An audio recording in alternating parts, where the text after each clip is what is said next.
9/11 memorials looked very different because of the pandemic. In Tempe, there was only one flag planted for the annual Healing Fields, and the reading of the names of the victims was broadcast online instead. Well, this year the volunteers, they're back at it again, planting thousands of flags to honor all the men and women and children killed in the terrorist attacks. It's part of a 3-day tribute at Tempe Beach Park, and Kim Quintero was out there this morning to give us a preview. A very different scene compared to where we were at this time last year. Joining me this morning is Assistant Chief with Tempe Fire, Andrea Glass. Describe to me the scene last year compared to today. You know, last year we unfortunately only had one flag to represent all of the people that were lost, and to be able to see, you know, every single flag out here representing every life that was lost really is a humbling experience, and we're so happy to see it. But it was very devastating for us personally to see only that one flag last year. Take me back to where you were on September 11th, 2001. So I was a month getting out of the fire academy, and I was getting ready for work that day. So for me, I woke up and I turned the news on, and I saw that the first tower had been hit, and was preparing and trying to figure out what was going on, trying to wrap my brain around that, and then saw the second tower get hit.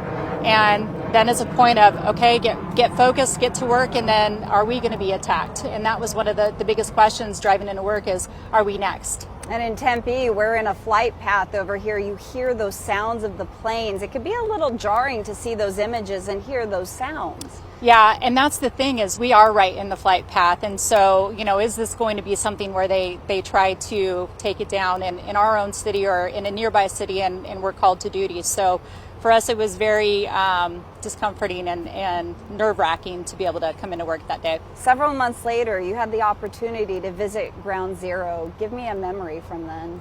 So when I went down to Ground Zero, I actually met some NYPD police officers, and they actually took me down into the Ground Zero area, and just a huge pile of debris.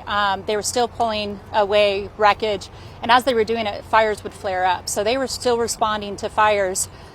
So they dealt with all the loss of their members, and then now we're responding to fires continuously as they continue to pull that wreckage away. What does 9/11 mean to you? To me, it actually is about a reminder that we overcame so much. We were devastated with the loss. We came together, we rose above it as a country and came together to overcome so much during that time frame. You know, we had we will never forget, and I think that's the biggest thing here is come together, you know, simple acts of service, simple acts of kindness, and unite together to overcome whatever might come our way. All right, Assistant Chief Andrea Glass with Tempe Fire, thank you for joining us. There are a series of events happening down here at Tempe Beach Park, but if you would just like to come and enjoy the flags, what has been transformed here as the Healing Field, you can do so now through Monday morning.